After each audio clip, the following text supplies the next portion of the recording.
इसके ऊपर based total 7 से 8 क्वेश्चन है, 6 7 8 जितने भी क्वेश्चन है। कंसेप्ट समझना है क्वेश्चन समझने के लिए सबसे पहले, ठीक है। ये जो क्वेश्चन है ना, ये है डिस्टेंस, स्पीड और टाइम से रिलेटेड, ठीक है। पहले क्वेश्चन समझाता हूँ क्वेश्चन है क्या। क्वेश्चन है क्या, कहता है एक ना डिस्टेंस है 480 किलोमीटर का, ठीक है। 480 किलोमीटर्स का एक डिस्टेंस है, इसको एक ट्रेन कुछ अपनी कांस्टेंट स्पीड पे चल रही है और इस 480 किलोमीटर के डिस्टेंस को ट्रेवल करती है। तो मैं मान लेता हूं जो ट्रेन की जो कांस्टेंट स्पीड है वो कितनी है। अब वो कहता है बाय चांस अगर speed of the train 8 kilometre per hour less होती, अगर speed of the train 8 kilometre per hour कम होती, यानी कि अगर अभी स्पीड इतनी है तो न्यू स्पीड कितनी होती, अगर ये स्पीड इतनी है तो न्यू स्पीड कितनी होती, x minus 8 kilometre per our, ठीक है। अब तो सम अप करने के लिए क्वेश्चन दोबारा समझाता हूं। वो कह रहा है कि एक 480 किलोमीटर डिस्टेंस ट्रेवल करने के लिए एक ट्रेन की स्पीड है कुछ कांस्टेंट, अगर कहता है अगर ट्रेन की speed 8 kilometre per hour less होती तो पता है क्या होता, ऐसा होने में 3 आवर्स मोर लेती वाली train. Quite obvious. 8th class में हमने एक टॉपिक पढ़ा था जिसका टॉपिक का नाम था डायरेक्ट इनवर्स प्रोपोर्शन, चैप्टर पढ़ा था पूरा।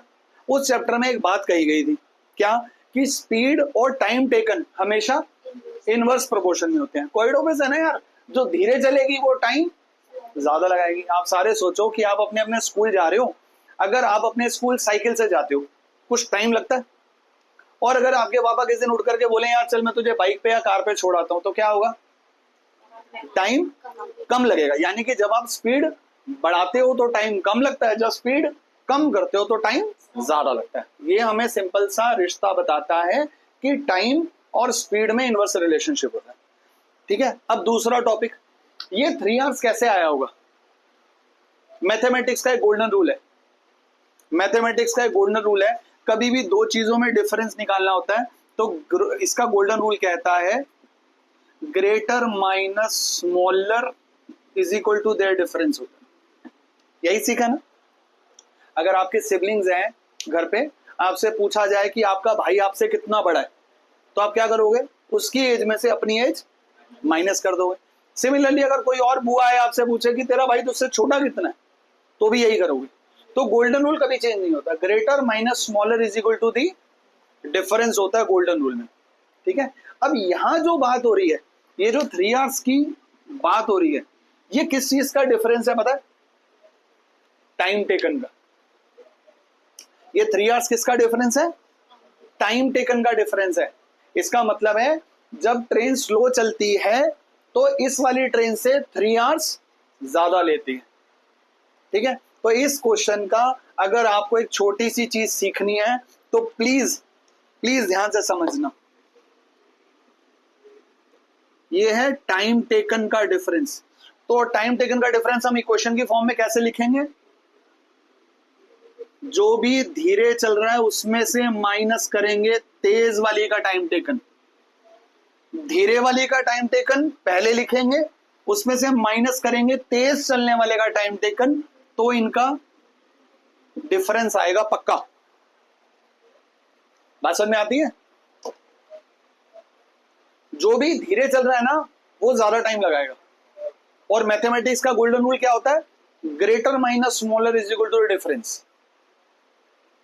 ये याद रखना, धीरे चलने वाले का टाइम टेकन माइनस तेज चलने वाले का time taken is equal to the difference of their time taken. और टाइम टेकन का फॉर्मूला क्या होता है, टाइम टेकन का फॉर्मूला क्या होता है, नॉर्मल से ही समझते आए हम लोग, टाइम टेकन होता है डिस्टेंस अपॉन स्पीड, यही होता है। अच्छा एक बात बताओ, डिस्टेंस कितना है 480, तो मैं यहां 480 लिखता हूं। इनमें से धीरे कौन चल रहा है, एक्स वाली स्पीड वाला या एक्स माइनस 8 वाला, तो धीरे वाला टाइम टेकन कितना होगा, ये 480 अपॉन एक्स माइनस 8। तेज वाला कितना टाइम ले रहा होगा, इनमें से इन दोनों को माइनस करूंगा तो 3 आएगा। ये इस क्वेश्चन को सॉल्व करने की, इसकी इक्वेशन बनाने की ट्रिक है। एक ही ट्रिक है, बार बार याद रखना। क्या ट्रिक है? अपने मन में अगर बिठानी है ट्रिक, ये पहली बार समझाने के लिए था मुझे सिर्फ। क्या ट्रिक है? धीरे वाले का टाइम टेकन माइनस तेज वाले का time taken is equal to the time difference. ये बिठा लोगे अपने मन में तो टोटल एनसीईआरटी, यू लाइक सारे सैंपल पेपर मिला करके टोटल 8 से 10 क्वेश्चन ऐसे ही। ठीक है, सिंपल, समझ में आती है बात? ठीक है, आगे इसको सॉल्व भी कर देता हूं।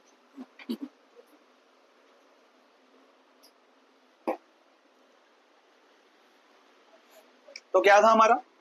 480 अपॉन स्लो वाली माइनस 480 अपॉन एक्स वाली is equal to the time difference. दोबारा से देखोगे अगर तो मैं यहां ऊपर लिख देता हूं दोबारा, धीरे माइनस तेज is equal to the time difference. ठीक है, सॉल्व कैसे करेंगे? एलसीएम लेकर के। लेकिन एलसीएम लेने से पहले हमेशा एक चीज याद रखना, क्या इन दिनों में कुछ कॉमन है? दोनों साइड पे एलएचएस पे कुछ कॉमन है कुछ कॉमन? हाँ, 480 कॉमन है। 480 कॉमन ले लो, आंसर छोटा हो जाएगा, वर्किंग छोटी हो जाएगी, मल्टीप्लीकेशन कम करनी पड़ेगी। ये 3 से कट हो जाएगा, 160 आया। तो आया 160। अब ये बेसिक क्वेश्चन एलसीएम लेंगे, x माइनस 8x, ये इधर क्रॉस मल्टीप्लाई x, ये इधर क्रॉस मल्टीप्लाई, माइनस लगाएगा तो ब्रैकेट लगाना है हमेशा। अगर यहां माइनस होगा तो ब्रैकेट लगाना है, क्योंकि साइंस चेंज होंगे। Is equals to 1। ठीक है, 160 x से x कट हो गया। अब ये आया 160 इंटू 8 इज इक्वल टू, ये क्रॉस मल्टीप्लाई हो गया x square minus 8x। Clear? Equation क्या बनी? इक्वेशन बनेगी x square minus 8x minus 1280 is equal to 0। अब इसको फैक्टराइज कर लेते हैं।